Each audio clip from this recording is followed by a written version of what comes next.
Hello,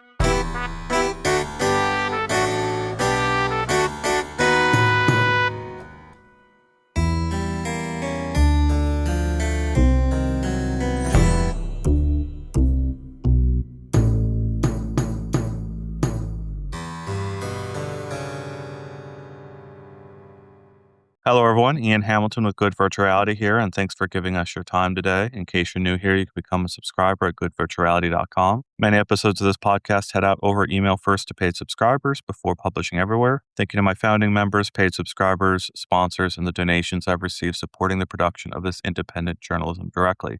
Today, I'm joined by Dirk at iLlusions, one of the creators of Space Pirate Trainer. Why don't you introduce yourself, Dirk, and tell us where you're tuning in from today? I'm Dirk van Welden, the now CEO at iLlusions, because our company grew a bit, and I'm tuning in from Belgium, Central Europe. I'll start at the beginning here. How did you first get into VR in the first place? What was your first experience with it? First experience was probably backing the first Oculus headset, the Kickstarter, because I felt like strapping a display to your face and looking around and being in actual gaming world sounded awesome. So tried it, got really sick after 10 minutes just by playing the demo of the mansion or something that was included. Tuscany? Was it Tuscany? You made yourself sick in Tuscany? Yeah, and you could like press W on your keyboard and hit a wall, and then I got super sick, so I actually had to lay down after testing it. So I actually thought I would never make a VR game. But then all of a sudden, I heard news about Valve making a headset themselves. I had some contacts because of games I made previously and that were released on Steam. They saw my email. They emailed me a prototype a couple of months before it came out. I think it was back in November 15 or something. And just as a thank you to Valve, made a couple of demos because there was only the whale demo, there was a bow shooting demo, but I never saw any shooting, probably on purpose. But I was like, yeah, maybe if we had cool sci-fi weapons and I needed enemies, I made some floating orbs, and then I figured out it was hard to dodge fire, so I started implementing bullet time. I made the demo in like a week or two, send it to the private forums with all the Vive developers. They started using it as a demo, and I got a call, I think back in early January, from Valve to join them with a lot of other devs to show it to the press. I think it was Chad Velisek that contacted me. And I told it, this is not a game yet. It's a super basic demo. Like, there's not even a lot of interaction. And he was like, yeah, don't worry about it. We're just going to demo it this way. And I was like, no, man, I'm going to change it. Don't touch it, he said. So I did spend 2 weeks almost nonstop working to make it an actual game. And then I just sent in a demo and I was like, yeah, I did touch it, but just try it out. But feel free to use a previous version. And he responded 2 words to me. It was holy shit in capitals. And then I was flown to Seattle 2 days later to just join all the other teams that were working on VR, which was like Tilt Brush was there, Arizona Sunshine was there, Job Simulator, all those games that were showcased there, and that's where I got to meet a whole bunch of the early VR family from my bedroom to Seattle demo, I guess. You came back to that snowboarding game after Space Pirate Trainer finished. That's Shutters you're talking about now, right? Yeah, it was actually after I finished Arena, or during the time I made Arena. Yeah. Well, I wanted to talk about Space Pirate Arena. I was going to save a whole section of this conversation for what Space Pirate Arena is.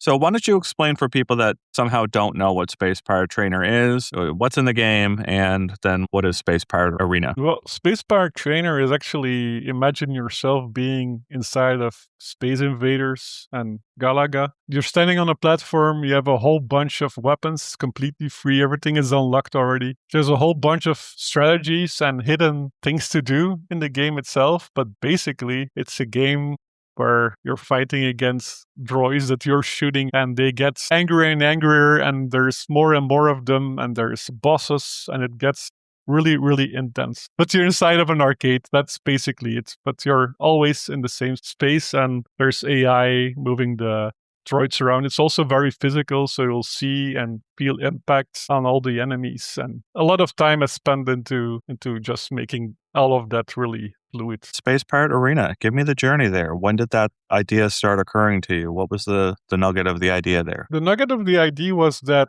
the Vive was actually, you could detect the Vive, like with the two stations, they could detect up until 10 meters, so 30 feet, about that's that kind of size. What if we make something where you can play with multiple people in like a maze and you play hide and seek in some way and you need to tag each other? That would be really cool. And then all of a sudden quests came out and without any of the stations, so you had full liberty. Tracking was getting better and better. 10 meters also getting better. You could even slightly do bigger spaces as well. And we just did a whole bunch of tests, and you probably saw one of the tests that I did with go-karts, but actually running behind each other in a maze, even with my kids, was super fun, and being able to tag each other. So I was thinking, okay, always loved games like Quake as well. What if we do something where you can actually play Space Pirate Trainer, but in multiplayer, one-on-one, high energy, and just short round. That's when the whole idea started to emerge, and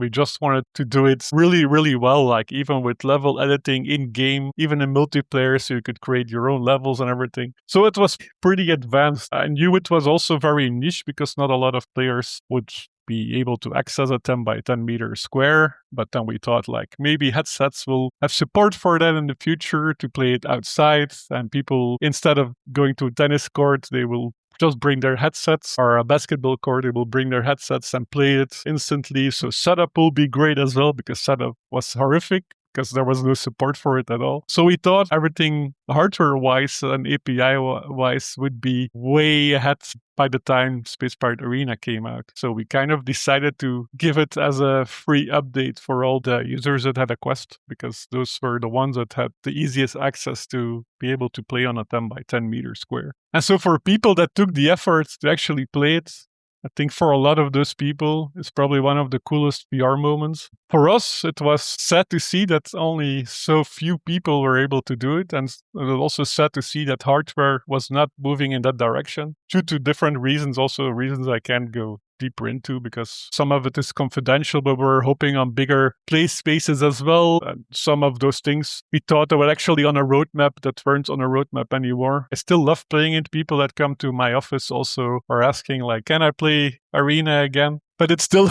as hard as before to set it up. Nothing has really changed. It's also for such a limited amount of people because it was never like the headsets, for example, it was never sold as something that could do something like Space Pirate Arena. So they preferred titles that were easy to pick up, just like what's made Space Pirate Trainer big. But Arena was the harder part. The sad thing is actually that our ratings were going down. Like Space Pirate Trainer always had a super high rating, and we gave away Arena for free with it. But just the fact that some people couldn't play it on a 10 by 10 meter was something that got the score down. I get it. And people were asking like, why don't you make it that you can virtually run with your joystick? But the whole concept and all the difficult ideas we did to make Space Pirate Arena work physically on a 10 by 10 meter, those were going to be thrown away. So the concept of it was just physically moving in a 10 by 10 meter square. That was kind of the moment for me that was a bit sad, that I was like, maybe I should spend my time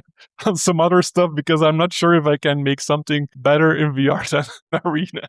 Yeah, wow. There's a lot there. I still have very distinct memory of the sort of animation system you've got revealing the world in Space Pirate Arena. Lost in Space, when the helmet folds over the guy's face really fluidly, the world sort of appears very fluidly. Such a cool animation. I haven't played the game in, it would be 5 years or so at this point. And I still have this very distinct memory of chasing my kid around, playing that game on our lawn outside of our apartment, the one flat space I could find at the right time of day. And yeah, fantastic experience. What you're saying there is it's a pinnacle of VR to me. The amount of fast-paced motion that I went through in that game of just feeling like a perfect game of laser tag. It was a perfect adaptation of laser tag. And it's a little weird to me because there's been a bunch of attempts at doing this since Space Pirate Arena, and none of them have ever felt like Space Pirate Arena to me. I don't know why. Nothing has grabbed me the way Arena did, even though there's been some very good attempts at laser tag and that sort of thing. You're obviously biased towards your own product, but have you tried any of those other attempts at doing what you did? I tried a bunch of like Arena-style games, but in my opinion, the problem was the market specifically is like location-based entertainment. And from the moment that sets in, they want as many players as possible in those 10 by 10 meters. From the moment you start doing that, the whole hide and seek game is gone. It doesn't work anymore. And that's why we also made a single player. I'm not sure if you play the single player version of Arena, that there's a bot chasing you. So you can actually play it in single player against a bot, and it's like a very difficult one, and you can only shoot him from behind, and he remembers your location. And so that's mostly the hide and seek aspect that was great about Arena. And you don't have it if there's too many people in there. That you can do 10 by 10, but then you need a really big playground. So the game was made for 20 by 20, and it was made for 40 by 40 with 20 people stacked behind it.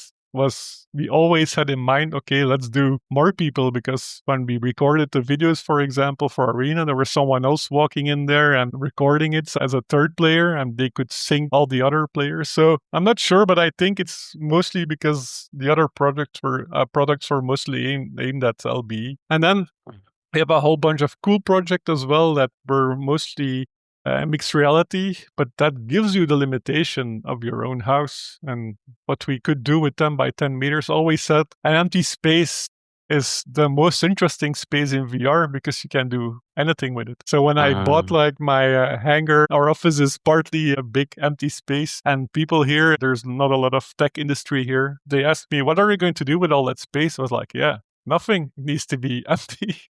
And so they literally stared at me, and one of those guys said, you bought air? Like, why do you need so much space? That's when I said to them, like, yeah, in VR, it can be anything. It could be fully stacked. It could be nothing. And that's what's cool about Arena as well. Like, there were 5 or 6 levels in there. They all felt completely different. One was on the top of a floating mountain. One was in a hangar. The other one was in an office space. It was really cool because you could be at a lot of spaces and literally walk around in those. And they gave a different feeling as well. Have you tried Space Pirate Arena in the Steam frame? I haven't done that. The problem is there's so much we need to change. And yeah, if there's enough interest, maybe we can attempt at some point. It's mostly like the syncing that we have to redo. How do we sync multiple people? And how do we sync positions? How do you sync rotations? Because you're physically in the same 10 by 10 meter area. All our demos were also with 2 people in the same 10 by 10 meters. So all of our demos were also kind of figuring out how fast someone was running towards another human. So there was like a danger coming around as a cylinder. So you actually didn't walk into each other. So those are all kind of things we figured out for Quest that we kind of have to figure out again, and how the underlying API works. But if Valve is at some point is like, yeah, we want to research that, yeah, call me. I've got a lot of thoughts on this. I tried the Steam frame late last year, and they showed us fitting into sort of ski mask, sort of carrying cases. I'm waiting to stuff a Steam frame into these bags because sticking a Quest in a backpack is a lot of space. The hard back on a lot of these things, the Elite strap, makes it really uncomfortable. You have to sort of add your own like dust cover to protect the lenses so that you don't like get to your destination and now you're bummed out because there's a speck of dust in the middle of your vision or a scratch on the lenses. The back of the Steam frame fits inside the face of the Steam frame. So in addition to it being this thin, light headset, you also protect the lenses and then stuff it into this really small bag to further protect the lenses. Try to take the Vision Pro with me. The Vision Pro goes with me a lot of places, and it goes with me a lot of places because it doesn't require the 2 controllers to interact with it. But it's also got the battery pack, which is a pain in the butt.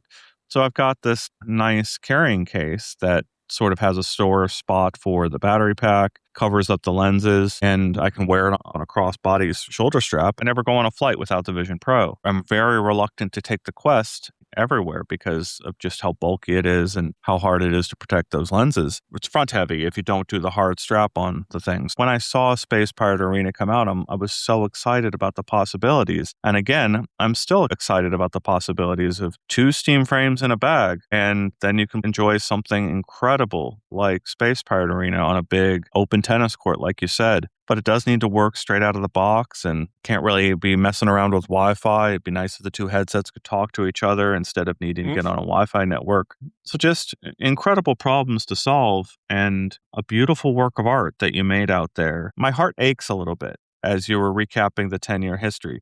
When you were talking about Chet in the early days and getting your hands on the Vive, tell me about the team that you've had working at iLusions, and tell me about the feeling of looking back at a decade of VR development. Well, that's the funny thing. Like, the demo of Space Park was just made by me in my bedroom. And then in the months after I made the demo, Wim, like one of our artists, some artists that I worked with before on other projects, joined the team to make higher quality models, because I'm not sure, some might remember that the early demo of Space Park had these really 16-bit style pistols or laser blasters in them. And so they were upgraded a lot, and that's due to Wim, his art style as well.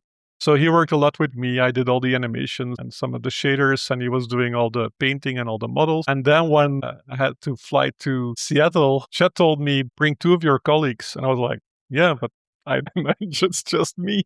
So I brought my wife, and I brought Chris, who was a friend and worked with me at Siemens as well. We saw each other a lot. He was native English speaking, so it was easy for me as well, because I wasn't as fluent as at that time. So it was cool to bring a friend as well. So we were there, and he's also a gamer. So we were there with the 3 of us. That was kind of the team. Chris stayed on the team because he was doing all QA and social media. So he helped a lot, also shaping the game because of all the QA he did.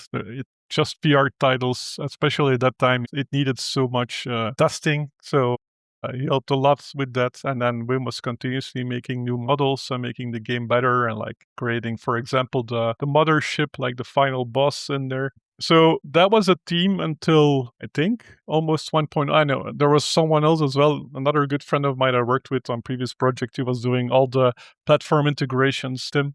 So that was kind of most of the team. And then for porting to PlayStation VR, we had an external team doing that.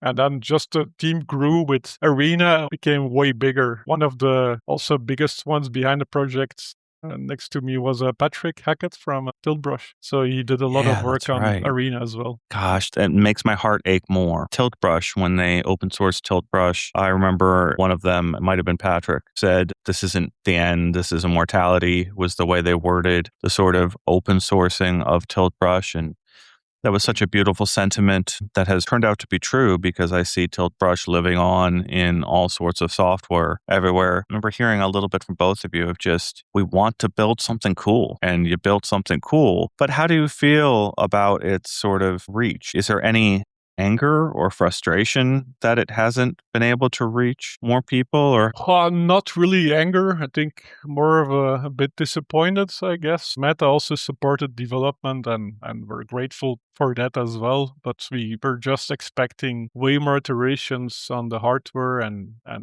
like API SDK side, just to make our lives easier and to make it easier for people to play it. They must have had internal fights as well just to release a game like that and everything, because it's just such a weird project. I'm glad the people, like especially Meta, I don't think it was a normal thing for them to support something like Arena. We're a bit disappointed. We also noticed the happiness from people that played it. If you just have, some VR enthusiasts and they're like, this is one of the best things ever, that also does a lot. We also know that we made something cool. We're also proud of it. A lot of people don't even know that there's like a whole fully fledged level editor in there. There was so much in that game that, a lot of people never found out. And that was mostly because of the constraints and limitations. We were just hoping that a bit more people would have taken the chance to go out and do the tests. The problem was that it also was released around COVID times. So no one came out, no one could see any friends. So there was like an extra difficult thing. So when we announced it, was kind of at that time. And it's still there. It's still this work of art, beautiful thing that's out there. Does it work on Quest 3, 3S, and 2? It should work on anything from Quest 2. You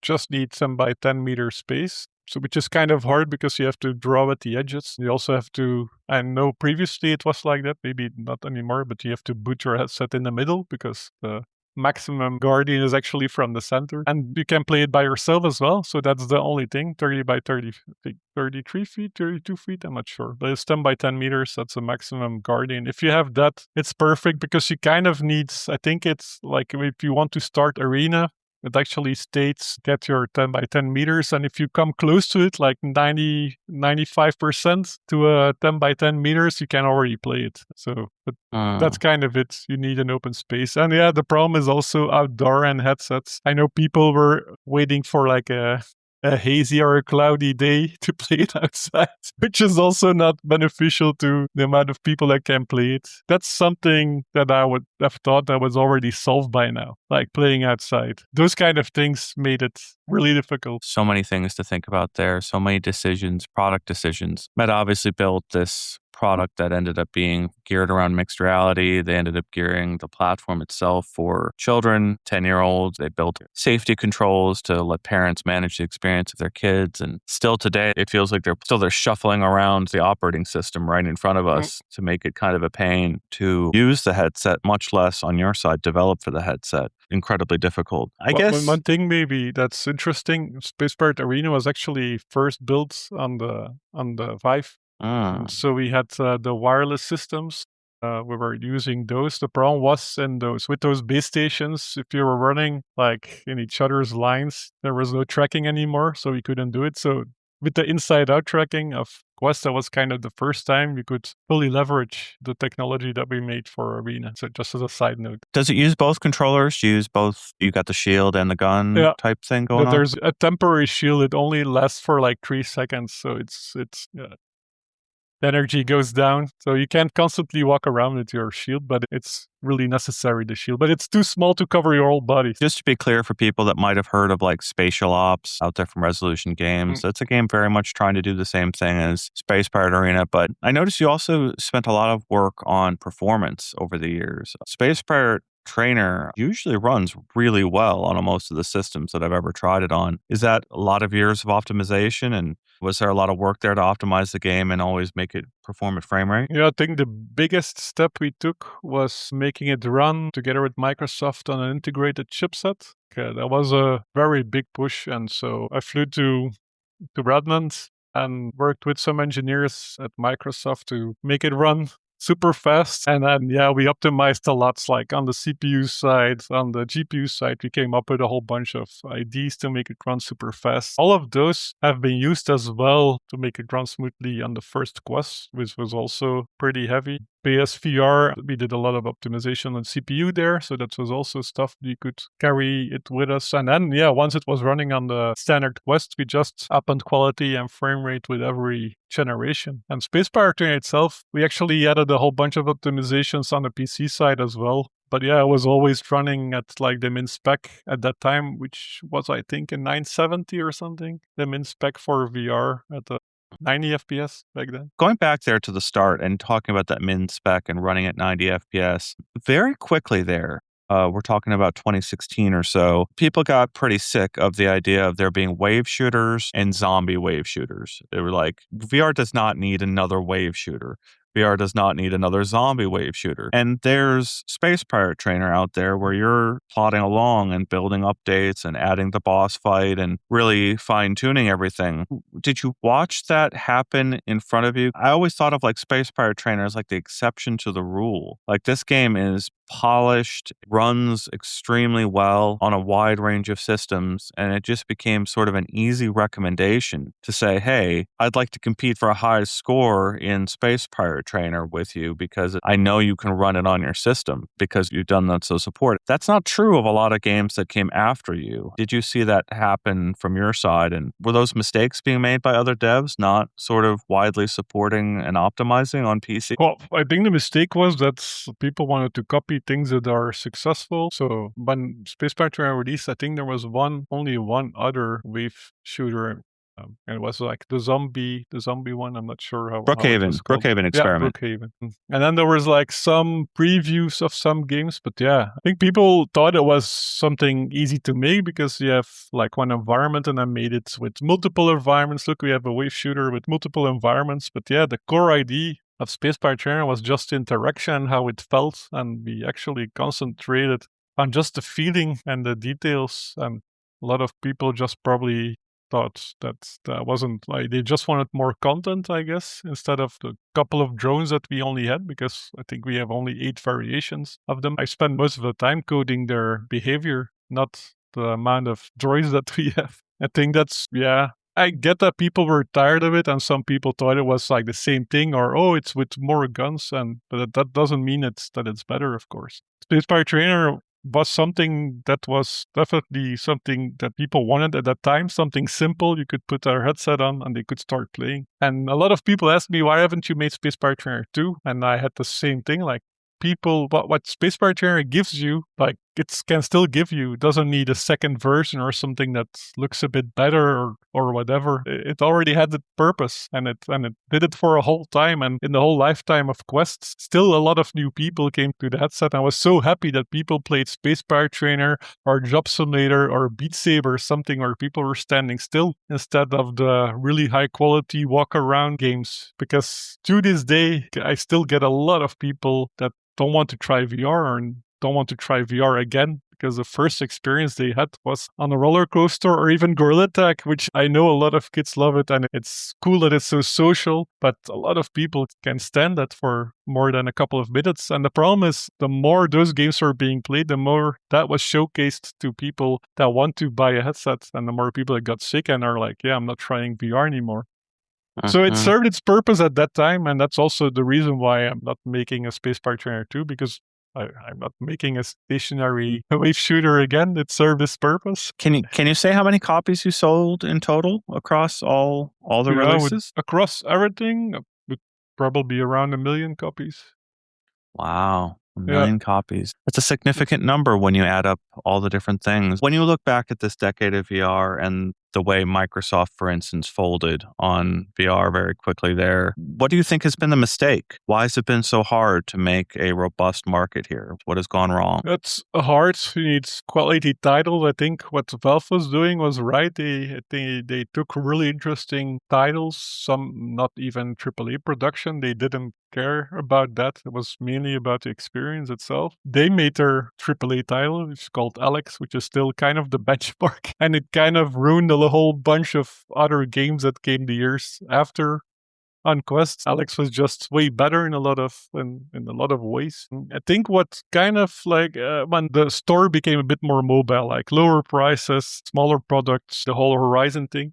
When they started pushing Horizon on the front page, and that was kind of the most important thing of that platform instead of the devs.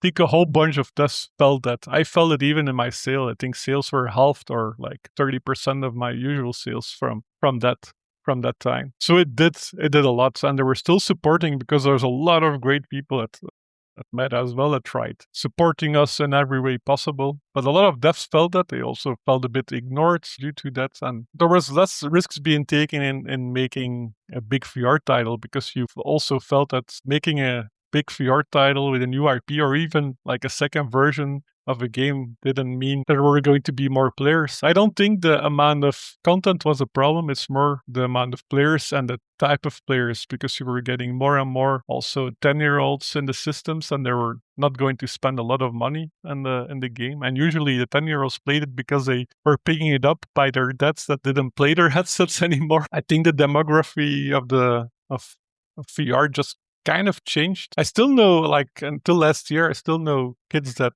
wanted to like a Quest 3 and mainly to play typical social games that you see now. So that's still working, I guess, but they also see numbers dropping.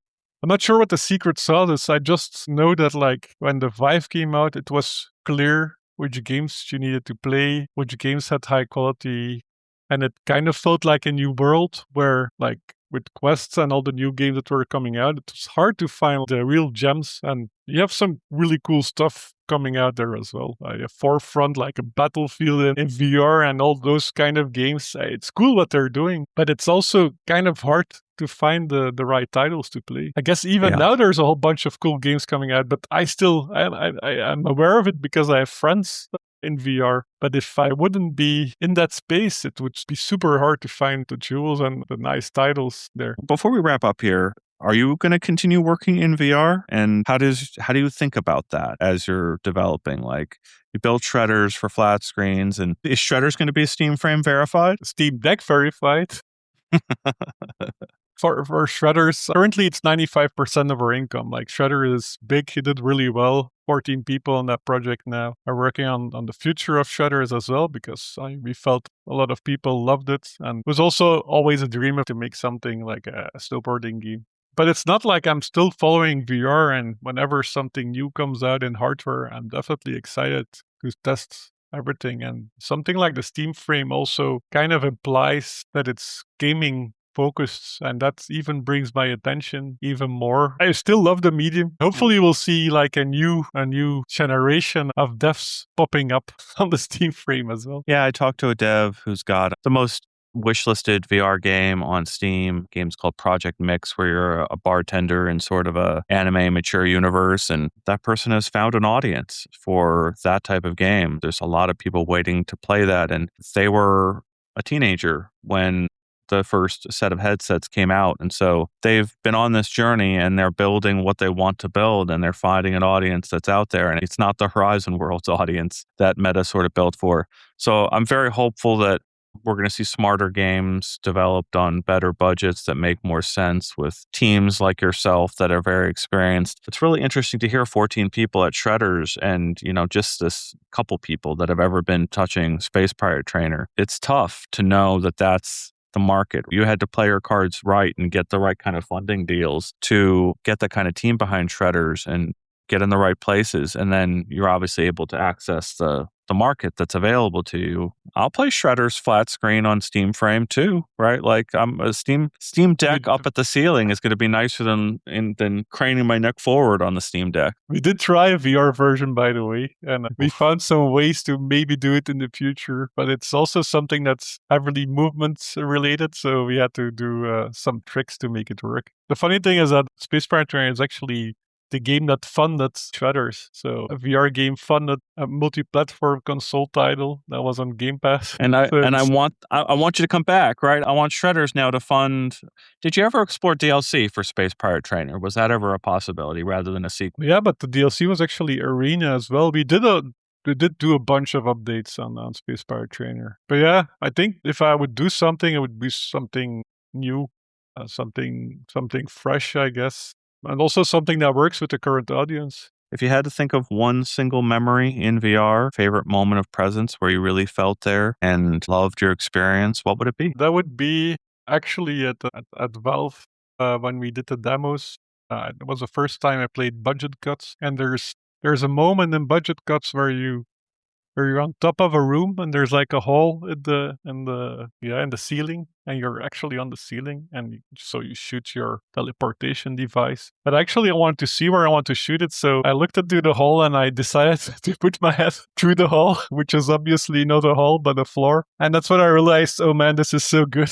I actually never hurt myself. I think once when there was something like in my way with my hand or something, I think I hit like a pole or something in my hand. But that was kind of the only time I had thought, man, this is so immersive that I completely forgot there's no real hole in the floor. And that moment, like in Budget Cuts, was like, yeah, this is really cool. You really feel there. It just made me realize it, just because, okay, there's a discrepancy between an actual floor and VR world. And it kind of faded away, so it means I was completely immersed. People that played Budget Cuts probably know what I'm talking about. I think I'm not the only one that put their head in the ground. Incredible game. A tough development journey there that they had to go on, but also just incredible moments of memories there. Definitely. Is there anything else you want to say before we close out here about your decade of VR development and what you're thinking about on the future? No, I just hope it's going to gain interest again. A lot of new things, a lot of new hardware, hopefully stuff that could be compatible. I'm still hoping for something Space Pirate Arena related, open world, working together, playing together, simple games like hide and seek.